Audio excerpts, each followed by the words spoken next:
A paz com todos, e nesse vídeo eu vou responder algumas perguntas muito importantes, cruciais aí para quem medita nas coisas de Deus. Por exemplo, qual é a importância de Deus nos escritos de Paulo? É uma das coisas que eu separei aqui para você que vai assistir esse vídeo. Não apenas isso, né? Aliás, você tem algum palpite? Como é que Paulo dava importância para a questão de Deus, você sabe? Outra coisa que eu vou responder aqui é como Deus aparece nos escritos de Paulo. Como é que o Senhor ele vai aparecer naquilo que Paulo ele coloca para nós compreendermos. E ainda eu vou dizer, aí sim, essa cereja do bolo, 4 formas como Paulo via Deus, certo? Como é que Paulo via Deus? Você consegue dizer pelo menos uma dessas formas? Você consegue dizer? Então acompanhe esse vídeo. Mas antes de começar, deixe aqui o like, se inscreva, porque esse canal aqui, todas as semanas, eu tenho deixado vídeos novos para te ajudar a compreender as escrituras, para te ajudar a compreender aquilo que Deus ele tem para sua vida, de forma teológica, de forma competente, e também para que você possa descobrir os vários pormenores, os vários assuntos que a Bíblia Sagrada ela tem. E no final desse vídeo, olha, algo muito bom para a sua vida. Porque eu vou trazer aplicações que vão te ajudar a fazer o quê, Carlos? Nessas aplicações eu vou te ajudar a mostrar como você pode melhorar o seu relacionamento com Deus através desse conteúdo de Paulo. Imperdível, portanto. Eu sou o Carlos Araújo, eu sou especialista em teologia, em história e também em filosofia. E eu estou aqui, sabe para quê? Para estabelecer como vou responder dúvidas, estabelecer como ajudar pessoas, te ajudar a conhecer mais a palavra de Deus. Então vamos lá. Muito bem. Primeira coisa, como eu disse, a primeira pergunta é: qual é a importância de Deus nos escritos de Paulo? Né? Qual a importância de Deus? É interessante que Paulo usava a palavra Deus com tanta frequência, mas era muito, gente, muito mesmo. Tão frequente era que 40% de todas as referências a Deus no Novo Testamento são de Paulo. Você está entendendo? Estou falando que se tem 100 palavras, 100 vezes a palavra Deus sendo pronunciada no Novo Testamento, 40 delas foi Paulo. Isso é muito, muito sério, é muito importante. Paulo entendia a ideia de Deus como algo profundamente importante nos seus escritos e Deus permeava, Deus enxurrada de Deus nos escritos de Paulo. Eu acho que essa metáfora a gente pode colocar. E como é que Deus ele vai aparecer nesses escritos? Beleza, Paulo coloca muito, muito sobre Deus ali. Mas como é que Deus aparece? O ensinamento de Paulo mais verdadeiro a respeito de Deus que a gente pode considerar, ele vai ser revelado em uma vida prática. Paulo não vai escrever Deus de forma genérica. Olha, Deus que era um ser assim, assado. Não.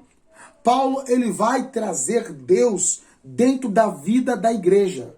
Sim, aparece espalhado. Tanto que não é tão fácil resumir aqui para vocês esse conteúdo, porque Paulo ele não coloca uma sessão, um livro, uma carta apenas falando Deus, e ele vai falar Deus é isso, aquilo. Não. Está espalhado em todo as suas cartas, em todo o Novo Testamento, de forma que você vê louvores litúrgicos. O que seria um louvor litúrgico? Ou seja, um louvor de culto. Um louvor de culto. Também nós temos declarações de fé, que são os chamados credos. Nós temos hinos, fragmentos de poesia, algumas partes são bem poéticas, e um discursos cheios de amor pelas coisas de Deus. Então Deus está espalhado dessa maneira. Agora, vamos tentar entender como Paulo ele enxergava Deus. Então, 4 formas como Paulo via Deus. Presta atenção.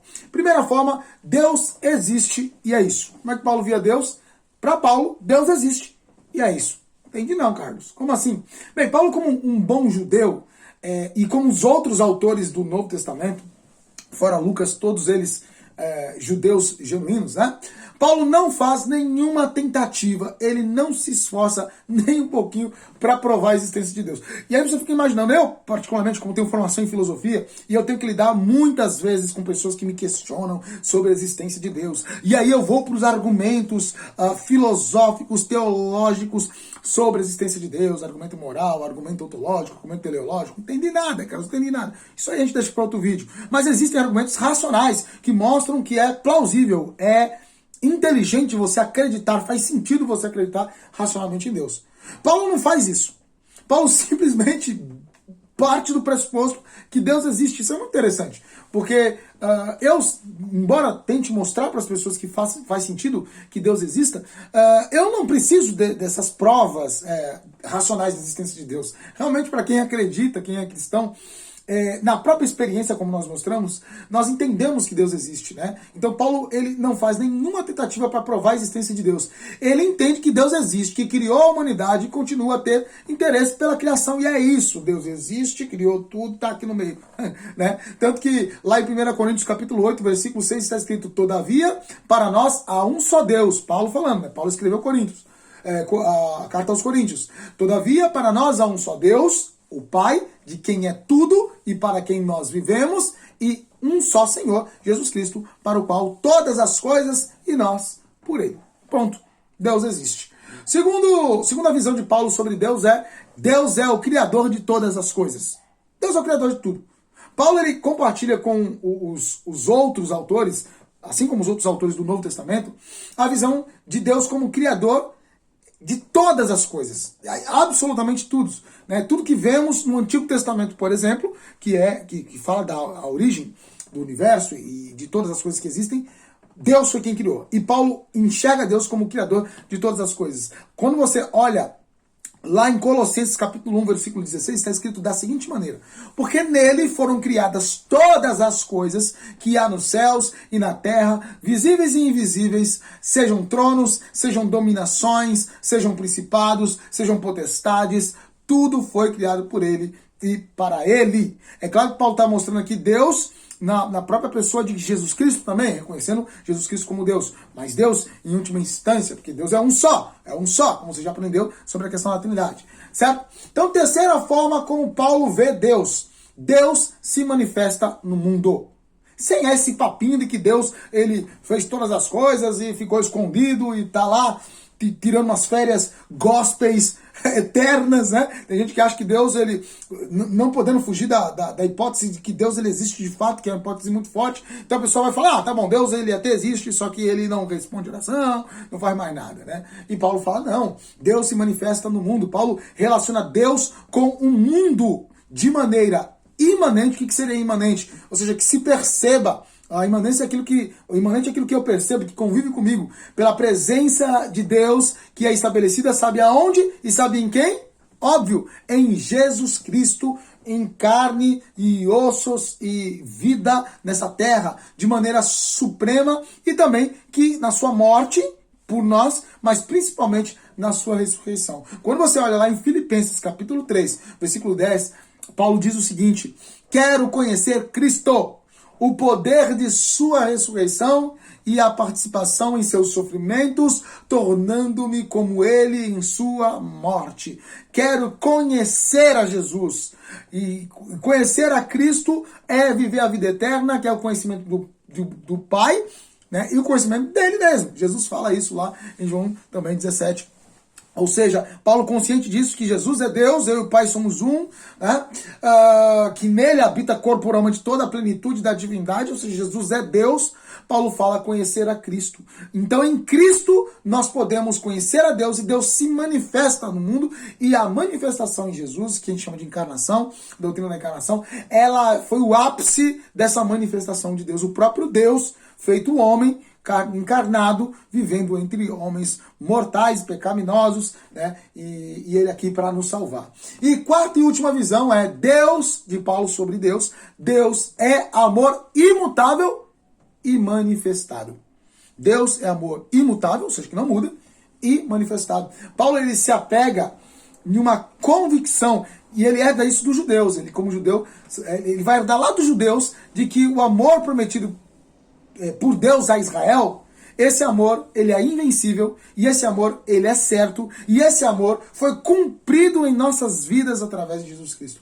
Lá em Efésios capítulo 2, versículo 4 e 5 diz, Paulo fala assim, ó, todavia Deus, que é rico em misericórdia, pelo grande amor com que nos amou, deu-nos vida juntamente com Cristo, quando ainda estávamos mortos em transgressões. Pela graça vocês são salvos. Olha que coisa maravilhosa. Deus, que é rico em misericórdia, em Jesus Cristo, ele vai nos amar. E aí quando você vê, claro, uma das passagens principais, Romanos capítulo 8, versículo 38 e 39, Paulo fala o seguinte para os romanos, pois estou convencido de que nem a morte, nem a vida, nem os anjos, nem os demônios, nem o presente, nem o futuro, nem quaisquer poderes, nem altura, nem profundidade, nem qualquer outra coisa na criação será capaz de nos separar do amor de Deus, que está em Cristo Jesus, nosso Senhor. Um amor imutável e que é manifestado a cada um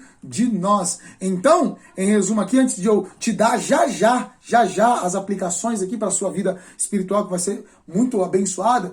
Então, quais são os pontos de vista de Paulo, né? Como é que Paulo enxerga Deus? Deus existe e é isso para Paulo. Segundo, Deus é criador de todas as coisas. Terceiro, Deus se manifesta no mundo. Quarto, Deus é amor imutável manifestado. Então, como é que a gente faz para entender isso e trazer para a nossa vida? Como se relacionar com Deus a partir das visões de Deus que Paulo tem. Primeiro, não perca tempo duvidando da existência de Deus. Nunca duvide.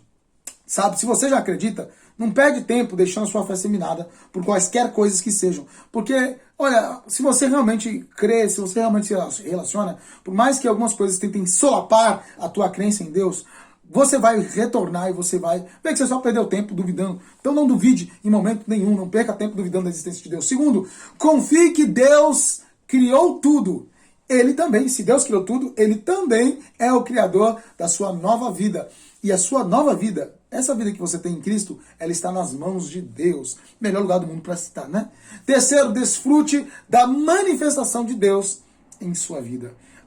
Desfruta dessa manifestação espetacular, desfruta dessa manifestação maravilhosa de Deus em sua vida. E quarto, se apegue ao fato que Deus te ama incondicionalmente. Deus, ele ama você de forma incondicional, ou seja, você nos momentos mais difíceis, nos momentos de maior tristeza, nos momentos de maior abandono, nos momentos de maior solidão, nos momentos que você não vê graça nessa vida, olhe, levante seus olhos e olhe para Deus, porque com certeza você vai ser iluminado com o amor de Deus, que nunca muda e nunca vai deixar você.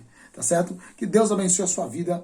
Até o próximo vídeo. Então, se você ainda não deixou like nesse vídeo, pelo amor de Deus, olha que vídeo maravilhoso Deus ele trouxe para você. Olha quantas coisas Deus ele falou com você. Então, deixe seu like, se inscreva no canal com toda certeza. E não só faz isso, também divulga esse trabalho para outras pessoas. Que Deus abençoe a sua vida e até o próximo vídeo.